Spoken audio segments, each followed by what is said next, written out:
Hello and welcome here to Düsseldorf for the 2017 Energy Storage Europe Trade Show and Conference. I'm Jonathan Gifford, the Editor-in-Chief of PV Magazine Global, and I'm joined by Michael Fuhs, the Editor-in-Chief of PV Magazine Deutschland. Now here at the show there's a whole range of storage technologies on display, ranging from batteries, lithium-ion, different sorts of battery chemistries, but also flywheels, hydrogen storage, and even power to gas. Yes, and this program really attracted a lot of people. We have about 161 exhibitors here at the trade fair in Düsseldorf. They are coming from 21 countries, and the Messe Düsseldorf says that this year, already at the second day, the number of the visitors exceeded the number of the 3 days show of last year, so the numbers is increasing. And it's not only industry coming here anymore, but the exhibitors also tell us that they have talked to installers and to planners. So we have the whole range of people who are involved in planning energy storage systems. And of course, energy storage just isn't about big things that go on the grid. There's a range of market segments that each different storage device can serve, from residential to commercial and industrial and up to the utility scale. So shall we take a look at some of the smaller systems to start with? Yeah, basically they are providing both type of systems. So, but we are just going and have a look.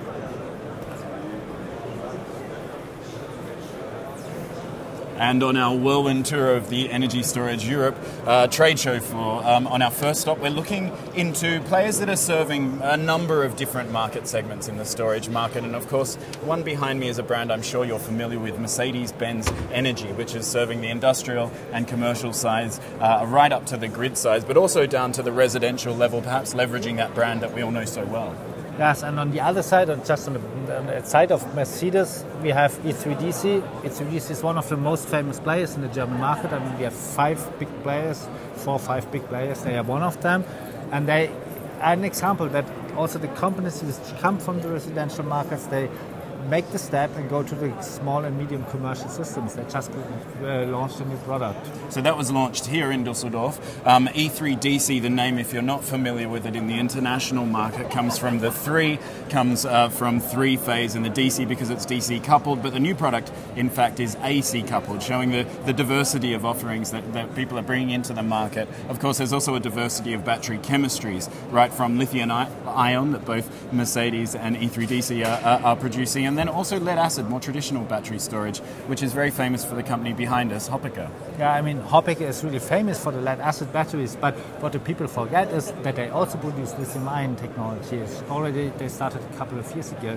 And they are not only doing the small batteries, which you know from residential and off-grid solutions, but they are also protecting larger projects. And what I learned today, which is really interesting, is they combine lithium-ion with lead-acid for large storage projects, because they say that the lithium-ion gives the high performance for, let's say, the part of energy where you need a lot of cycles, and the lead-acid is, let's say, a more cheap backload, which you can use in order to have part of the energy with less cycles. Sure, like a bit of a workhorse. Yeah. And as there's a lot of different energy solutions, a lot of different battery technologies, there's also a lot of different players. So let's check out another couple of them. Yeah, here we have another example for a company who's active as well in the residential as well in the commercial segment. Well, the company is Fenocon, and commercial segment, you know, this is big industry, industrial and commercial consumers. What kind of business model is there for storage at that scale? Yeah, this is really an ongoing discussion, and I think it really depends on the country, because it really depends on regulations, which you have, and local regulations.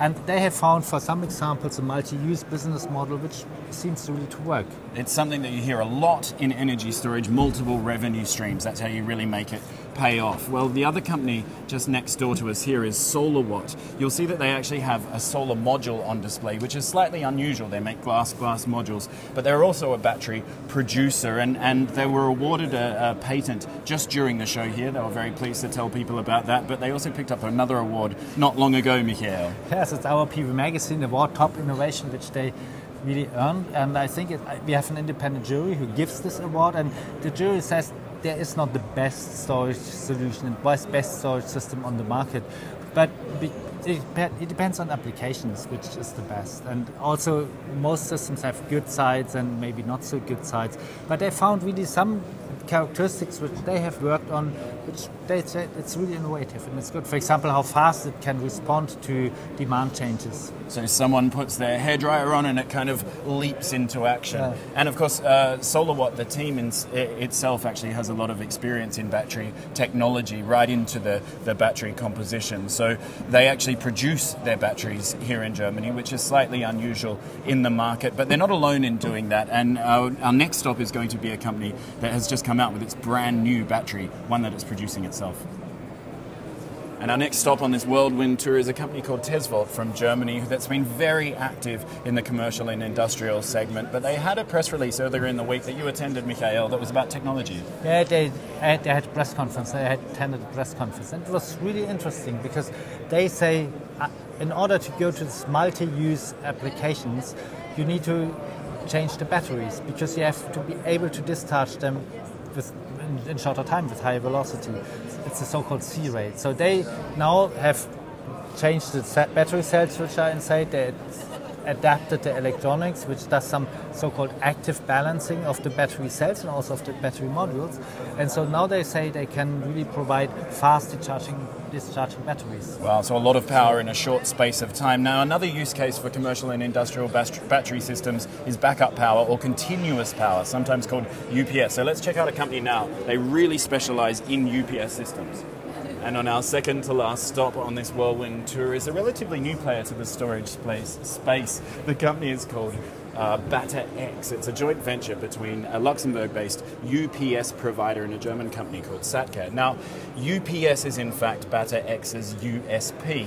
That means uninterrupted power supply, the ability to supply a business with power 24 hours without break, even if the grid goes down. Now, this isn't entirely unique, but it is an interesting offering to the market, Michael. Basically, I'm not sure whether it's entirely unique, but we know that the battery manufacturers normally there are some who say they can UPS, but they normally don't specify so well how fast the switching time is. And I mean, sometimes you don't need fast switching times, but sometimes you do need it. And they have no switching time. And I think it's possible for what they say.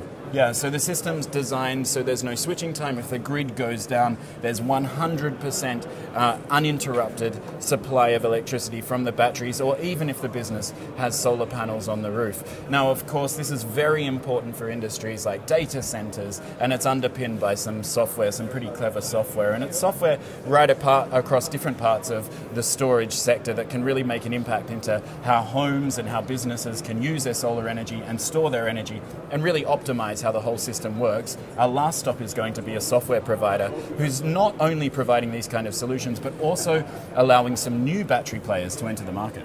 That's good. And at our final stop on this whirlwind tour of Energy Storage Europe is a new battery system. It's called the Neo, and it's been produced by Akasol, which is very well known in Germany for its battery technology, particularly for the e-mobility space. Yes, and Akasol is also well known in the battery market for stationary battery storage systems. But what they added now is power electronics. Before you could only buy the batteries itself. But what you also need for a battery system for the home or for the commercial and industrial segment is smarts. You need some intelligence, and that comes in the form of software. To do this, Akasol has teamed up with GridSense, which is a white label software provider from Switzerland, actually a part of Switzerland's largest energy company. The software itself allows the batteries to talk to different household devices, display what's happening on your handheld device, and also talk to the solar panels on the roof to make sure that the battery system is really being used in the most optimal fashion.